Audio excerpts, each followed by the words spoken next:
Mushroom vitamin और protein का बहुत अच्छा स्रोत है। ये हमारी सेहत के लिए बेहद लाभकारी है। लेकिन ज्यादातर मशरूम में कितने खतरनाक केमिकल डाले जाते हैं, पहले ये सुन लीजिए और फिर आपको ये भी बताएंगे कि बिना किसी केमिकल के नेचुरल तरीके से मशरूम कैसे उगाई जा सकती है। मैंने एक रिसर्च सेंटर के डॉक्टर साहब से कहा कि जी फार्मेलिन का फंक्शन क्या है, तो उन्होंने कहा कि भाई पानी को साफ़ करना। मगर अगर पानी को साफ़ करना ही फार्मेलिन का फंक्शन है, तो पानी को साफ़ तो ब्लीचिंग पाउडर से या क्लोरीनेशन द्वारा भी किया जा सकता है, जो कि हानिकारक नहीं है शरीर के लिए। फिर इसको क्यों रिकमेंड करते हैं, तो वो चुप्पी साध के वो चुप हो गए। मतलब उनको पता था कि भाई ये फार्मेलिन से का काम ब्लीचिंग पाउडर कर सकता है, लेकिन फिर भी किसानों को रिकमेंड करते हैं कि फार्मेलिन ही डालिए, जो कि बहुत हानिकारक केमिकल, बहुत ही हानिकारक केमिकल। फार्मेलिन आपने बताया कि बॉडी को प्रिजर्व करने के लिए। हाँ, फार्मेलिन का तो प्रयोग डेड बॉडी को प्रिजर्व करने के लिए किया जाता है। वो तो बहुत ही हानिकारक एक केमिकल है, क्योंकि फार्मर्स को पता नहीं है कि भाई हमें इसका प्रयोग क्यों कर रहे हैं। उनको तो बता दिया जाता है और वो उसी तरह काम करते रहते हैं, जबकि उसको ये नहीं देखते कि इसकी जरूरत है या नहीं। पहले बीमारी आती नहीं है, किसान उससे पहले ही डाल देते हैं। एक्चुअली मुझे भी बताया गया, रिकमेंड किया गया कि ये केमिकल आपने इतने दिन बाद डालने हैं। जब मैंने उसका प्रयोग करके देखा, अलग 5 थैलियाँ रख के जिनमें केमिकल डाला और बाकियों में मैंने कोई केमिकल इस्तेमाल नहीं किया। जब मुझे कोई फ़र्क नज़र नहीं आया, तो उसके बाद मैंने केमिकल का इस्तेमाल करना बिल्कुल बंद कर दिया। ये है काशीराम जी। ये हरियाणा में रेवाड़ी जिले के बालियर खुर्द गांव के रहने वाले हैं। ये अपने पैतृक खेत में एयर कंडीशन स्ट्रक्चर में बिना किसी केमिकल के बिल्कुल नेचुरल ऑयस्टर मशरूम उगाते हैं। ये उन सब किसानों के लिए उदाहरण है जो मशरूम में भरपूर केमिकल डालते हैं और अनजाने में ही लोगों को केमिकल खिला रहे हैं। नमस्कार दोस्तों, मेरे हाथ में है ऑयस्टर मशरूम। वैसे उत्तर भारत में बटन मशरूम ज्यादा खाया जाता है। ये मशरूम हम खाते तो हैं अच्छे प्रोटीन के लिए, विटामिन के लिए, मतलब अपनी सेहत के लिए। लेकिन आपको जानकर हैरानी होगी कि बटन मशरूम या ऑयस्टर मशरूम या मशरूम की कोई दूसरी वैरायटी, उसमें बहुत ज़्यादा केमिकल डाला जाता है। पर कमाल की बात यह है कि उसकी ज़रूरत ही नहीं है। ये कहना है मेरे साथ खड़े इनोवेटिव फार्मर काशीराम जी का। काशीराम जी ने पिछले 36 सालों में बच्चों को साइंस पढ़ाई है और हेडमास्टर के पद से रिटायर होने के बाद यहाँ अपनी पैतृक जमीन में मशरूम उगा रहे हैं, ऑयस्टर मशरूम।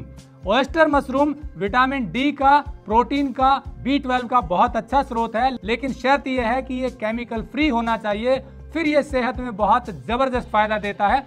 ये कहना है काशीराम जी का।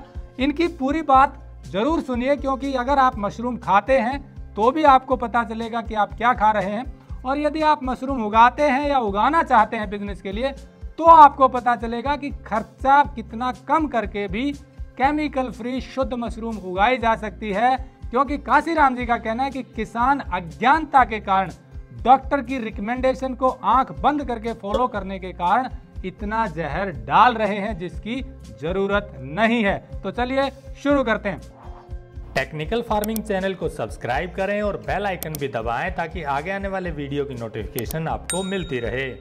सर नमस्कार। नमस्कार। आपने बताया कि ये जो ऑयस्टर मशरूम है या बटन मशरूम है, इसमें कई तरह के केमिकल डाले जाते हैं जो बड़े हैजार्डस हैं, हेल्थ के लिए नुकसान। पहले तो ये बता दीजिए केमिकल कौन से डाले जाते हैं। डॉक्टर ये रिकमेंड करते हैं कि इसमें फार्मेलिन, बेबेस्टिन, कवच, कैप्टान और मैनकोजेब वगैरह आदि ये रिकमेंड करते हैं। इन केमिकल्स की आवश्यकता ही नहीं है।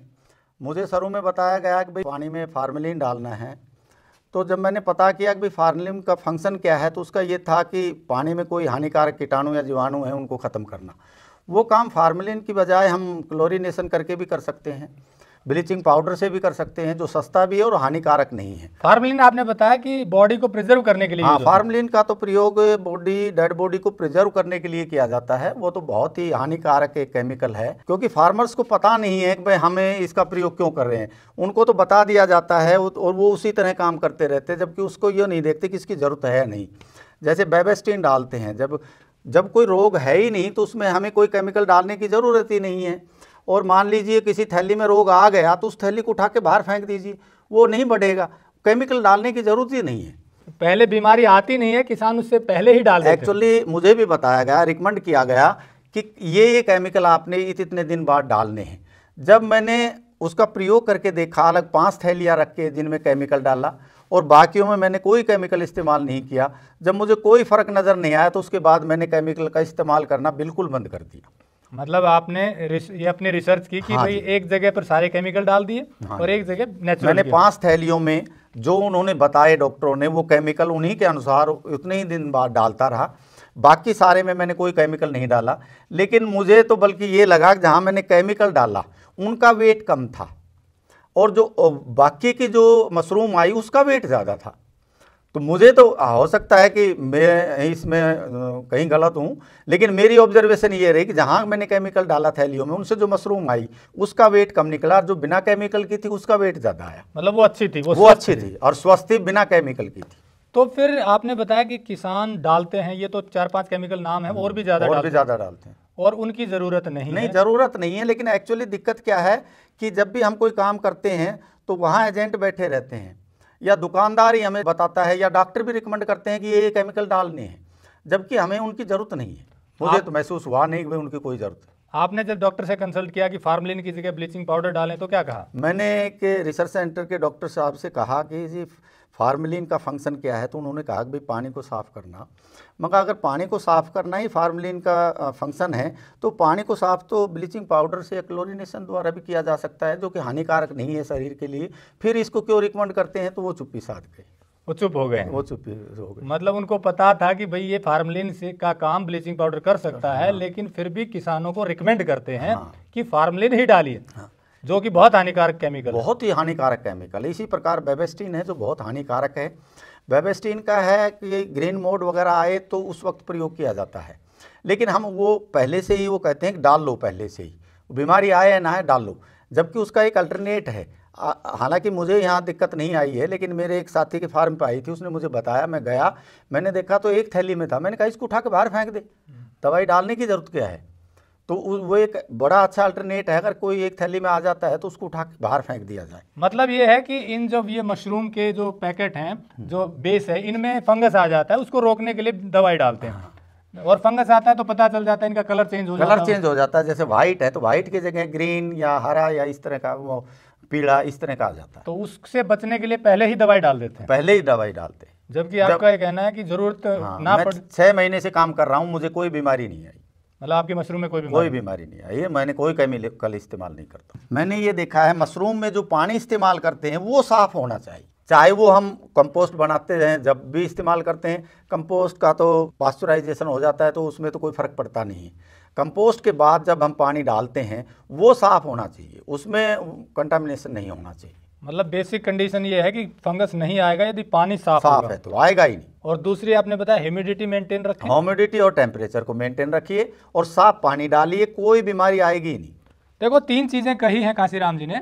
ये एयर कंडीशन मशरूम का सेटअप है, यहाँ ये ह्यूमिडिटी को मेंटेन करते हैं और टेम्परेचर को, कितना टेम्परेचर चाहिए होता है इसी वाले में? ऑयस्टर के लिए तो 24 डिग्री सेंटीग्रेड और बटन मशरूम के लिए 16। ऑयस्टर के लिए 24, बटन के लिए 16 डिग्री टेम्परेचर चाहिए। और ह्यूमिडिटी कितनी? ह्यूमिडिटी 85%, दोनों के लिए, दोनों में 85। ये मेंटेन रखें, पानी साफ डालें, पानी साफ डालें, कोई बीमारी आएगी नहीं। और यदि गलती से आ गई तो आप इसमें उस थैली को, जिस थैली में आती है उसी को उठा के बाहर फेंक दें। उसको ध्यान रखें कि किसमें आ रही है, वो दूर से नजर आ जाता है, चेक करते रहें। तो फिर आपको केमिकल की जरूरत ही नहीं पड़ेगी। और ग्रोथ के लिए फिर क्या जो शुरू में डालना पड़ता है खाद वगैरह? नहीं, जो कंपोस्ट तैयार होता है उसी से आती है। अब इसमें ना ऑयस्टर में ये सिर्फ सरसों की वेस्ट है, भूसा है, और कोई चीज़ नहीं है इसमें। अच्छा, इसमें सिर्फ स्पान मिलाया हुआ है, उसको गिला करके और स्पान मिलाया हुआ है, तो इसमें कोई चीज़ की जरूरत नहीं होती। उसमें सिर्फ स्पान मिला देते हैं, या तो तूड़े का होगा या तो गेहूं के भूसा हो या सरसों की पदाड़ी हम बोलते हैं हमारे इलाके में, तो उसमें स्पान डाल देते हैं। फिर आप इसको गिला करके स्पान डाल के थैली में बंद कर देते हैं और 12-13 दिन बाद इसमें ये सफ़ेद हो जाती है। इसको माइसीलियम फैलना कहते हैं।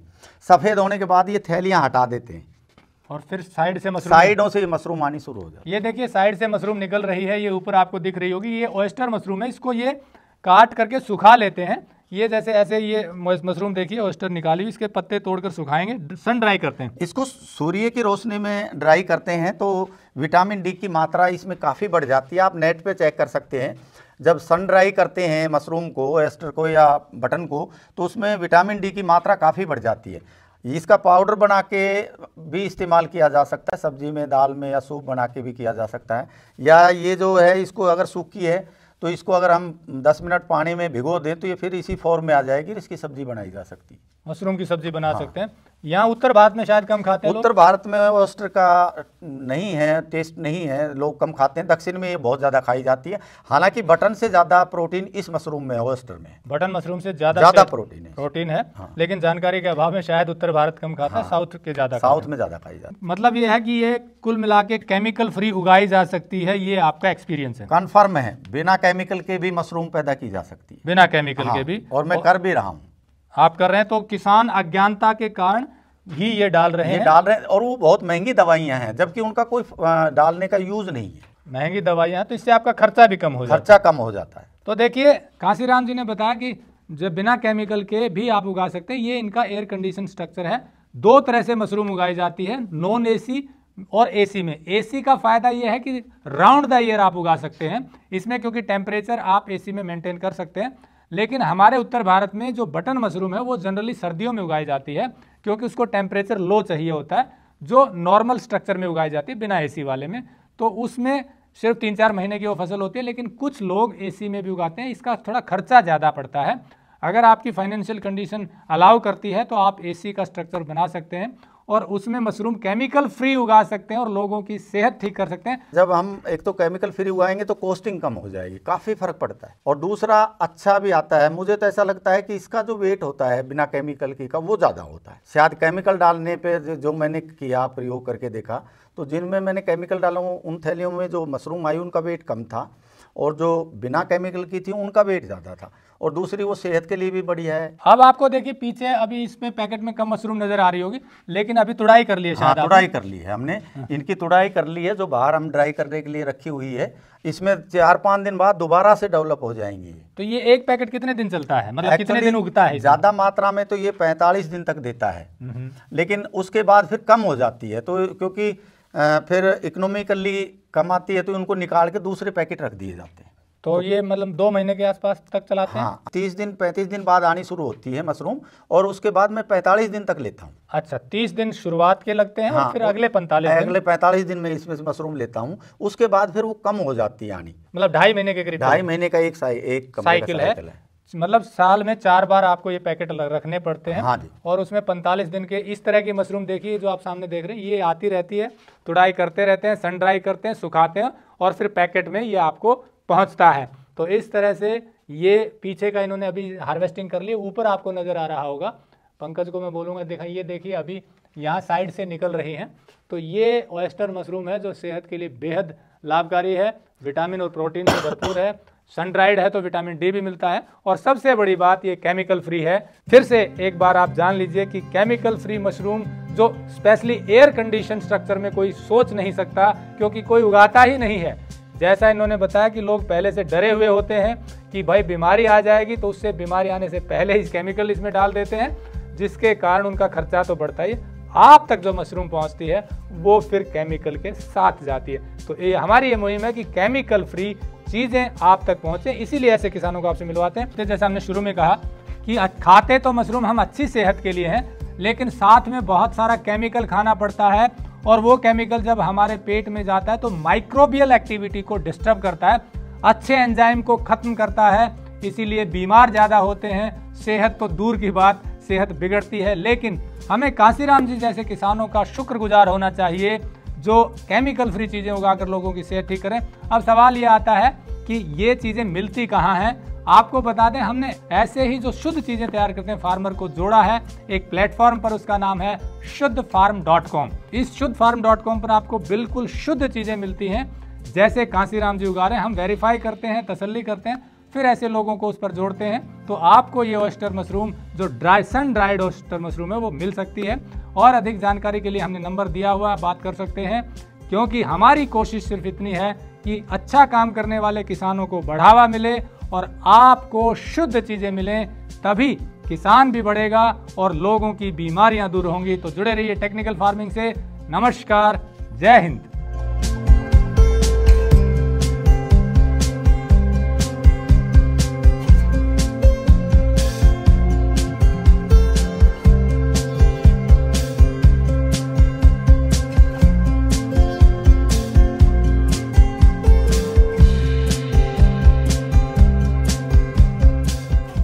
अगर आपको यह वीडियो पसंद आया है तो ज्यादा से ज्यादा लाइक और शेयर जरूर करें।